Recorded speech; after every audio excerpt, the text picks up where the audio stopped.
thing, because I do trips myself. That's the other part about my business. It's like I don't want to do anything that I haven't experienced. So I've done 4 a.m. trips. I've done 9 p.m. trips. I want to get out there and experience the same thing that my drivers are experiencing, because I don't want them to be able to tell me anything that I haven't experienced for myself. Welcome back to Zenpath Radio. I'm your host, Ryan Son, and today we have a very special guest with us today.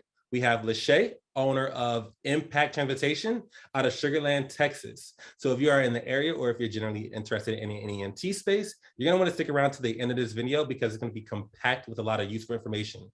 But before we get into the interview, I wanna let you guys know that we do have dispatch service out there for anyone that's interested in getting into the NEMT space, or if you're interested in getting off of using paper and pen. It's fully customizable and simplistic, so there's no need to go through that, that dreadful learning curve, and it lives in your browser, so no need to download anything extra. You can access it anywhere. Oh, and the best part about it all is we're currently in a beta, so it is free. I repeat, it is free. So we'll be dropping the link in the comments. So check it out, sign up, and let us know what you think. So without further ado, let's get into the interview. Lashay, how are you doing today? I'm awesome. How are you, Ryan? I am very good. I'm very good. Today is Friday. The weather's amazing. You're in Texas, so I know the weather must be amazing there. How's the weather? Yeah, it's good today, but we have bipolar weather in Texas, but today is like really hot. Oh my goodness. So like, is Fridays normally like the busiest days for you? Like, yeah, is it the busiest day of the week for you generally? Well, generally speaking, yes. We always say Monday, Wednesdays, and Fridays are our busiest days, but honestly, Tuesday, Thursdays, and Saturdays are really catching up. So generally speaking, like, how did you get into the NEMT space? Like, take us back in time. What made you get into the industry? So I'm a social worker by profession, a licensed social worker. And at the time that I came up with the idea, I was actually providing in-home services, working for home health agencies. So I was responsible for going out to patients and assisting with connecting with community resources, and transportation is a huge deficit and barrier to clinical compliance for our population. So I would always get these referrals to go out, especially in rural areas, and assist patients with transportation needs. And there was like, the options were limited. If there was a transportation service offered, then they don't go outside of the county. Most of the hospitals and clinical providers were outside of the county. So it's like you able to get them transportation, but you can't get them outside of the county. So that's how the idea came. I was like, well, I'm gonna come up with a transportation service and try to provide, and You froze for a little bit. Can you repeat that last part? I say that's how I came up with the ideas to come up with a transportation service to meet their needs. I see. And you must face like many different challenges, dealing with the transportation industry. Is there anything that stands out? Like, what's your biggest struggle that you deal with in today's time? So I'm gonna say right now it's probably staffing. I'm not sure. I think due to the pandemic, a lot of people are not wanting to work or got used to those COVID checks, I'm gonna call them, and they are just not ready to get back into the workforce. So right now, staffing is the biggest issue. So what are you doing to try to solve that issue? Like, how are you overcoming those challenges? Well, we constantly have postings on Indeed where we're asking for drivers. We are actually giving, I'm not gonna say sign-on bonuses, but referral bonuses for our current drivers, for them referring individuals that they know, if that individual work and stay on for a certain period of time, to try to keep people motivated to work. I think the work that we do itself, once people get started, just meeting the patients and interacting with patients, keep them here. But it's just getting the right people signed on and hired. Yeah, those especially those early employees and just in general, like they're so important, especially in this industry, right? Because you're dealing with like some patients are vulnerable, like they're elderly, and it's a trust industry, it's a trust first industry. So it must be very challenging, hiring someone and having that initial trust. The trust and compassion, because I mean, some of our competitors we've seen, well, some of the things that I've seen, because I do trips myself. That's the other part about my business. It's like I don't want to do anything that I don't haven't experienced. So I've done 4 a.m. trips.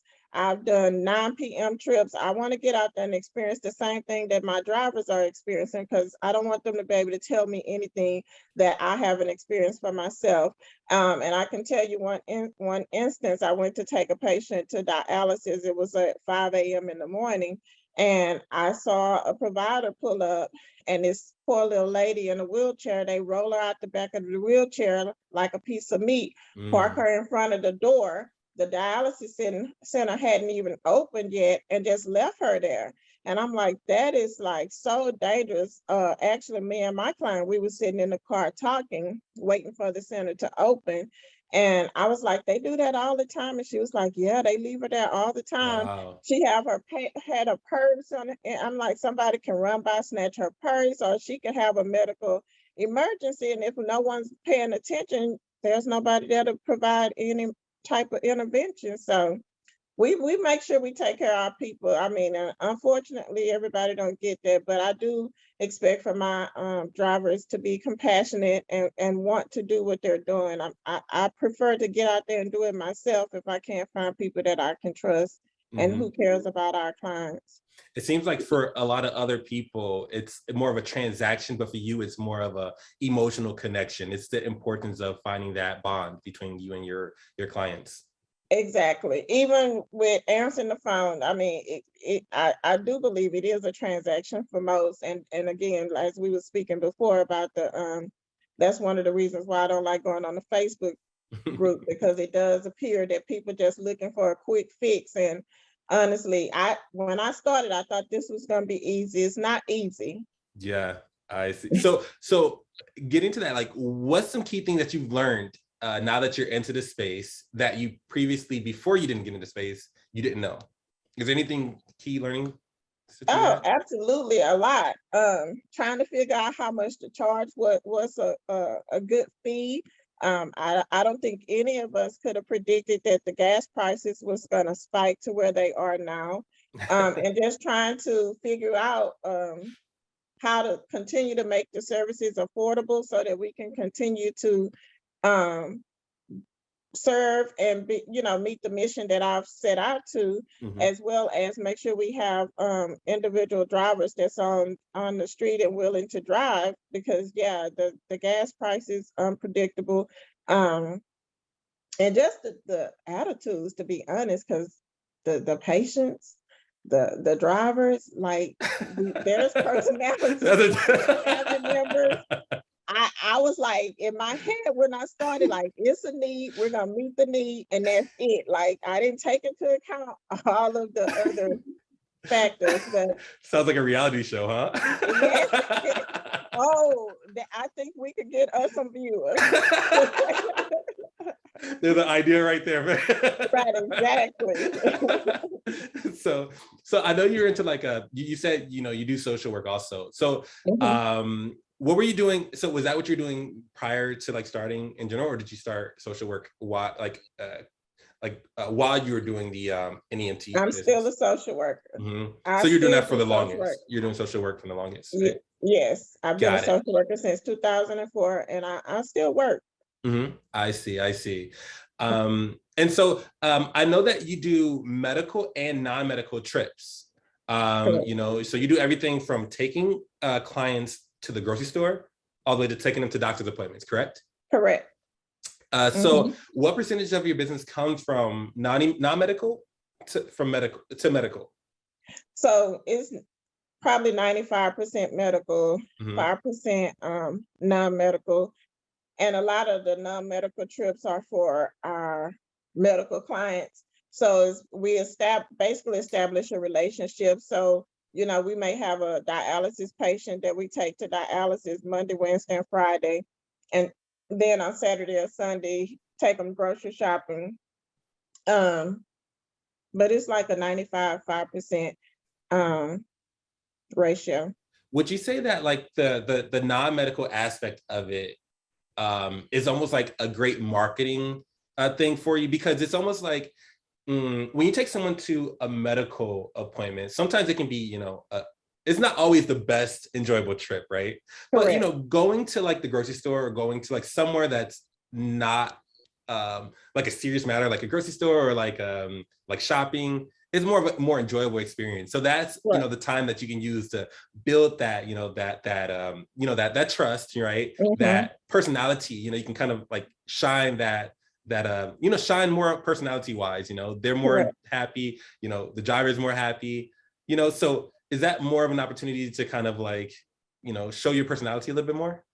Exactly, as well as to increase socialization for our clients. Because to be honest with you, most of our clients are individuals who, family members either stay out of town or not close. They don't have a lot of interaction with people. And especially during the pandemic, they were more isolated. And us as younger individuals, we tend to adjust a little bit differently, but it became a situation where these people were receiving Meals on Wheels, even though they may not eat the Meals on Wheels. Just having somebody come to their door every day to deliver that meal was interaction with a human being, and they lost that during the pandemic. So definitely we take the opportunity to use the services that we're providing to them now to increase socialization skills, which decreases their depression and gives them a reason to thrive. I can tell you, I have a driver and a client, and he loves his driver, and he called me, oh, is Johnny gonna be here to get me today? That's what he looks forward to. So yeah, I mean, we definitely doing more than just transporting. Yeah, so it sounds like, I mean, like what you mentioned, the whole depression thing. I think that's definitely like one of those overlooked kind of things, about like Mhm. this whole industry. And so it's more like you mentioned, it's more than just transporting people to and from different locations. It's people may just want to get out the house, right? Just someone to Right, talk to, exactly. Hmm. and I've seen that on your website too. That's what's something really amazing about your company is that you have, you specify that if you want someone specific to drive for you, you can Hmm. request them, correct? Yes, And so absolutely. so it's like they can get drove by the one of their friends, one of their Hmm. friends can drive them around.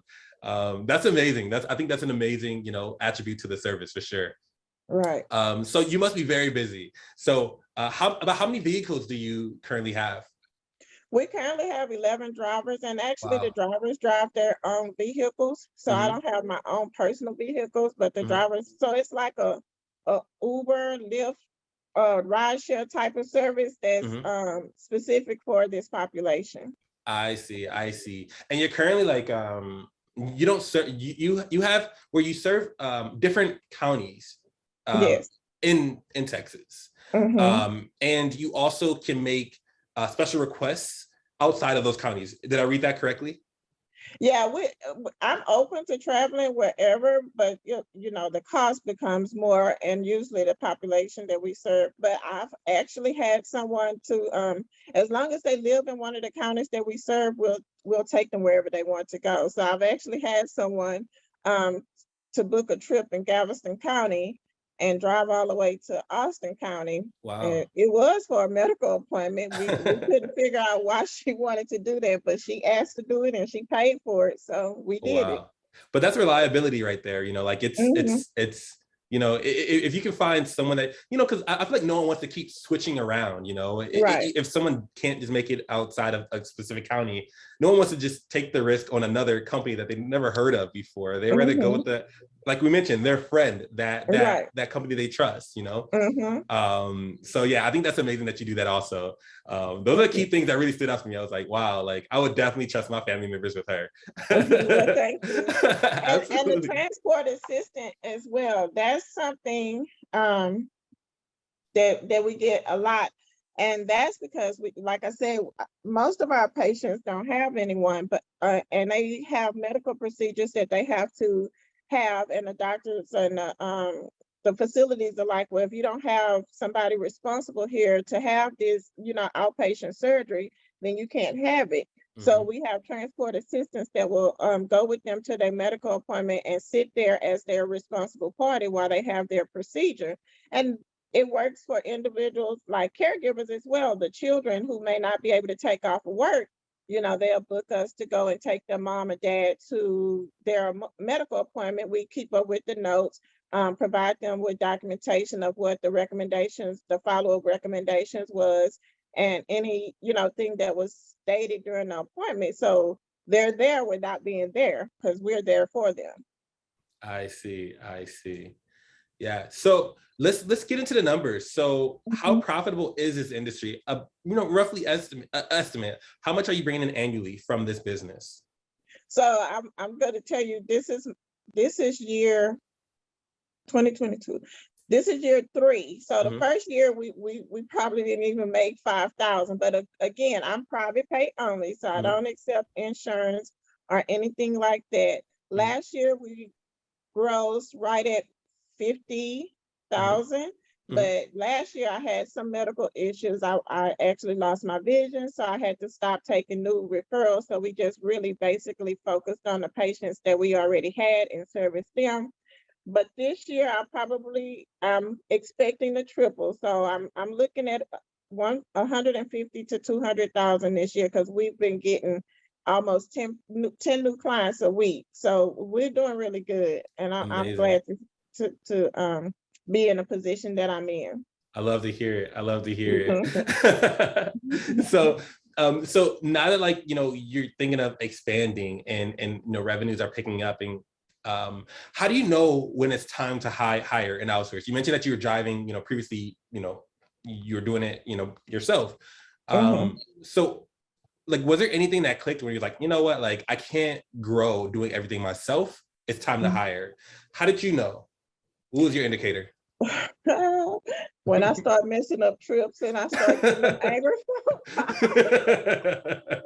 Where my driver at? Nobody is here to pick me up, and you was on a schedule today? And it's funny because I'm currently working on doing a commercial, and we're doing training videos, and I asked some of the clients to do testimonials, and one of the questions is what is one of the things that we messed up on, and they don't want to answer the question because they love the services. So it's you may make a mistake, but they don't want to hold you to it. And I'm like, no, because I'm using these videos for training purposes for new drivers. I want them to know the good, bad, and the ugly. I want them to get realistically what it is that you guys expect from us on a day-to-day basis. But I want them to know that, hey, I shoot for 100% every day to give you, but there are times that I don't make it. So I want them to know how that impacts you when we don't hit 100%. That way, when they come in, they shooting for 100% every day, and we don't get, that type of response. But yes, I was answering the phones, doing trips.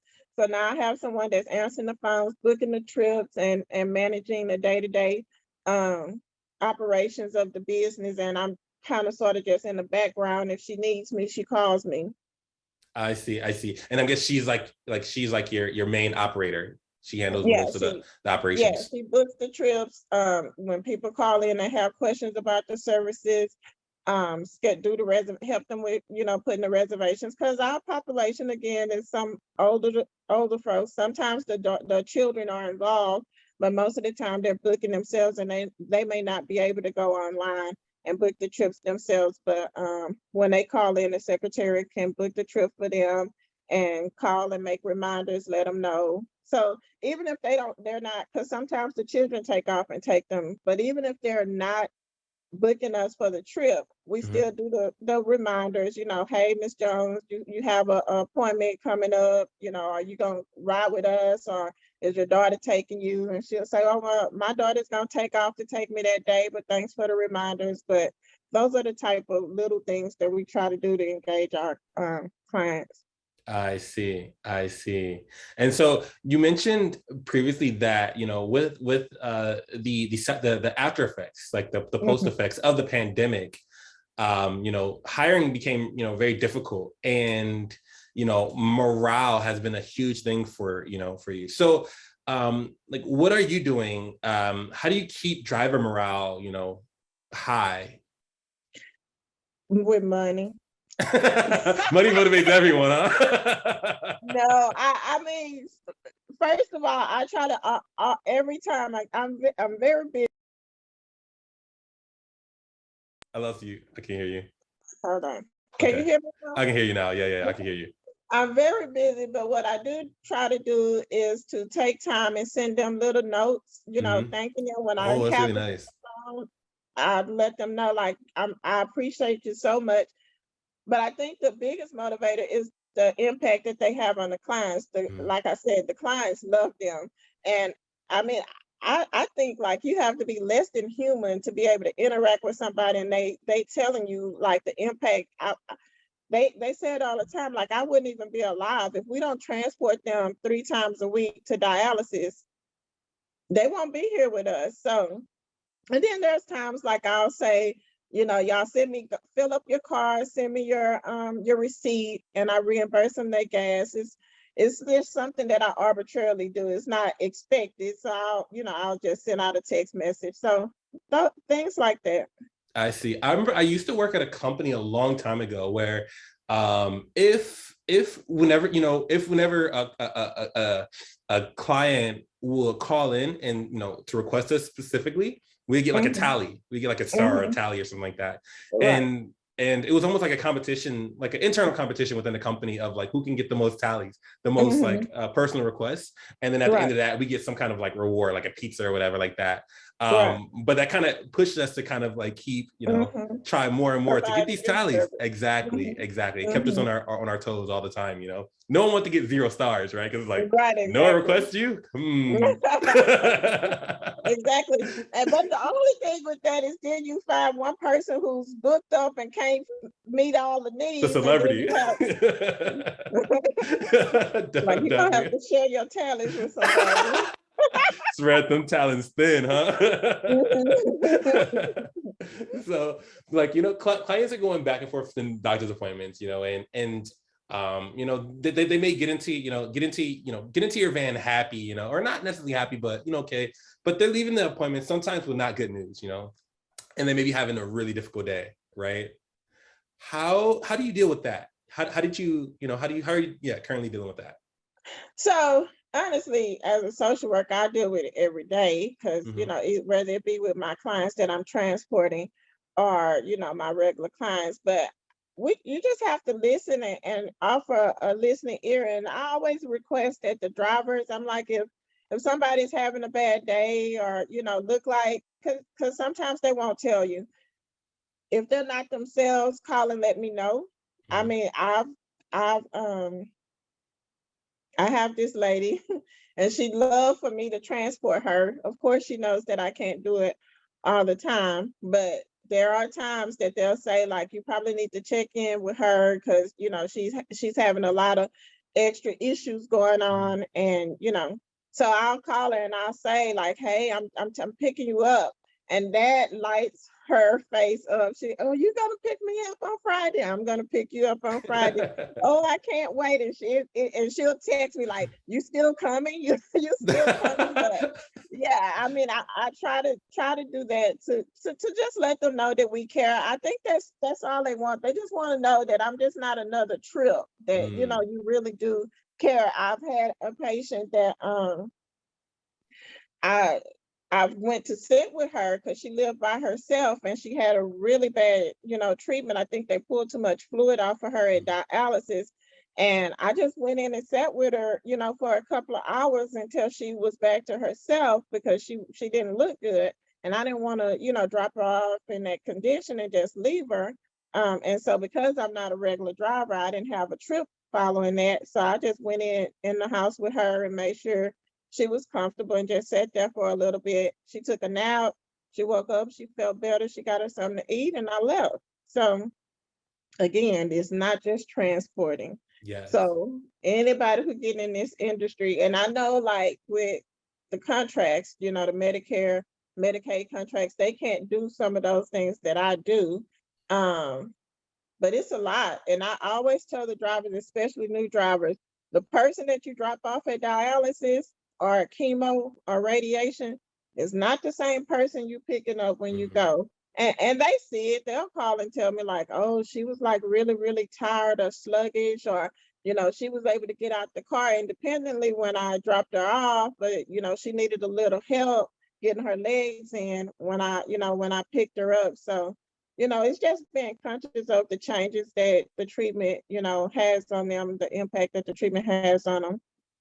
I see. I see. And just those small acts of kindness of just sitting down with them, Hmm. just if they want to talk, or I'm sure there's even times where they probably don't want to talk and you just sit down with them, just to keep them Right. company, I'm sure. Hmm. Do you think that small act of kindness, not alone, but like is a key like a key factor what keeps them coming back? Absolutely. Absolutely. I always, and that's what I tell the drivers. Like we have our impact service promise. And in the impact service promise, one of the impact service promises is that we'll always get out and meet them at the door to make sure they transport or get to the car safely, no falls, make sure there's nothing in their way. Now, some of these people, I don't need you coming to my door. I can get to the car on my own. But I always tell the driver, they can tell you that, and we respect that once they tell you that. But the first thing that you do is to get out if they don't want you to do it. And then one of the other service promises is to engage them in conversation, find out what's going on with them, because you just never know.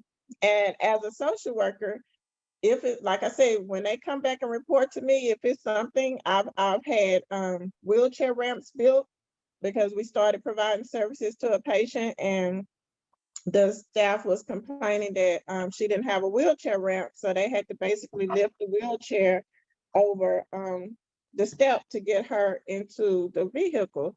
So I called Easter Seals and had them to go out, and they built a wheelchair ramp. So Wow. that's what I try to do. I mean, I don't have to be like there, but if they tell me it's a problem, I try to do what I can, not to just make it easy for the patient, but to make it easier for us as well. Going above and beyond for sure. Mhm. So for families that are kind of hesitant of putting trust into someone else, they need the service, but they Mhm. just have a hard time of putting trust into a service provider, or which one to put their trust into, Right. because I'm sure it's not an easy decision, right? It's not an easy decision Right. at all. Mhm. How can you how do you let families know that they're in safe hands with your company? Well, if that's an issue, I mean, all I can do is give them, like I say, our impact service promise.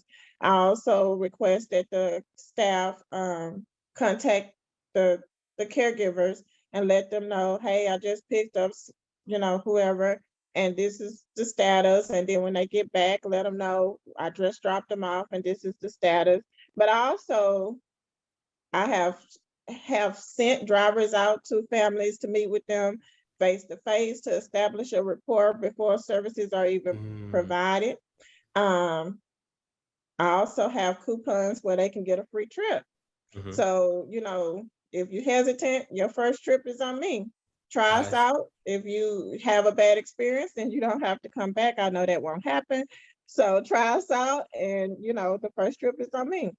try to That's what we do. lower the what do they call it, like the restriction, like the restriction that they may Right. have, as much as Hmm. possible, make it easy for Hmm. them to kind of get up and start up and running with your Oh, company. it's very hard to pass up a free trip, no matter Mhm. how much you Free, they come and you running. exactly. So yeah, I mean, I have coupons when I send out my marketing packets to different companies. I send out the free coupons as well as $5 off coupons, and I usually tell them, some of the people who may not be able to afford it, I would give the free coupons, and some of the ones who may be able to afford it, you can give them the $5 off coupon. But yeah, I try to do whatever I can. We have patients that we provide free services to for chemo, radiation, who can't afford transportation or are in rural areas. If the social worker or the case managers from the cancer center call. Now, of course, I can't do that all the time, but because I am the owner of Impact, I do have people that I provide services to at no charge. I see, I see. And but But the you drivers don't know that because I don't want the service in the field to be any different, right, So they exactly. don't know. They get paid the same for every trip that they do. Yeah, no, that's the behind the scenes, the business side of things, which I Mhm. completely understand. You mentioned that there's a huge, inflation of gas prices. Like, how are you currently dealing with that? Like, do you have to make any kind of like adjustments to your business or? Well, honestly, yeah. Like I said before, sometimes I'll pay, fill up their cars for them to kind of help with in that situation. But for the most part, what I've asked the secretary to do is try as much as possible to leave people in that area. So Mhm, if they work in Sugarland, try to keep them in Sugarland as much as possible. But we also have the aspect of people requesting them. So, they may have a request from Humble. So I let the drivers decide, because they're basically eating that expense. mhm, Um, do you want to drive from Sugar Land to Humble just to honor this patient? If they decide that they want, most of the time they will. I mean, we have a whole crew of people who are really caring, and we all recognize that today is us providing this service, but one day we'll need the service. As we age, we probably will have to have. And so I have dedicated drivers. We try to do what we can. The gas prices has been a huge hurdle for us, but we managing. mhm. And like I said, when I can, I do reimburse them for that gas as much as possible. Amazing, amazing. So, what does the future of your business look like? Are you in the process? Are you hiring, or are you're expanding? So, what does the future look like? We our future is really, really bright. And yes, I'm always hiring. I'm currently working on a project to try to bring on a whole Hispanic team, simply because most of the drivers on this side, we don't speak Spanish and we can't meet the needs. We'll transport anybody, but they don't get the service from us. They don't get the engaging in the communication. So I have marketing material and everything that's starting, and I want everything that we do here over there so that we can engage them and make sure that their needs are being met. You ever do you ever try to use Duolingo? Duolingo is very helpful. It's like Oh, a language learning. Language I learning. have not tried to use Duolingo. I can speak poquito. Okay. I Okay. I've had like 4 years of it, so I can usually speak and understand it a little, but Mhm. not enough to like keep somebody engaged for a whole program. They're But like, them I laughing wish this lady would not talk. exactly. That's what I was gonna say. Them laughing at me trying keep them engaged. But yeah, I mean, I want them to be able to feel comfortable because I think when you have somebody speak your language and you feel comfortable um, just with that person, and Mhm. yeah, we don't have a lot of Spanish speakers. I think we have two drivers now though that speak Spanish, but we don't have a lot of clients, Spanish speaking clients. So that's my goal. I just finished getting the marketing material, the flyers, all of the flyers and the brochure translated into Spanish, and now I'm going to be sending it out into those communities. Amazing. Amazing. Mhm. So yeah, so I know that you are, you make it very easy for, people to be able to book trips with you. So anyone watching this video, if you are looking for, NEMT, transportation services, visit their website. We're going to be dropping a link in the description. Very easy to book a reservation. Yeah, is there anything you want to add to that? Oh, we are on all of the social media sites, and we have a very, very good social media person. So all of the services that we provide she has it on Facebook, it's on LinkedIn, Twitter, as well as Instagram. And it's Impact Services at Impact Services for all of those. Okay. Okay. So yeah, we'll be dropping the social links in the description also for anyone that wants to connect with Lashay. And I'm so happy that everyone took the opportunity to sit down and watch this interview. We hope you enjoyed this interview. Lots of great information. And yeah, feel free to reach out to Lashay. Let her know how you thought of the interview. And we'll see you in the next interview.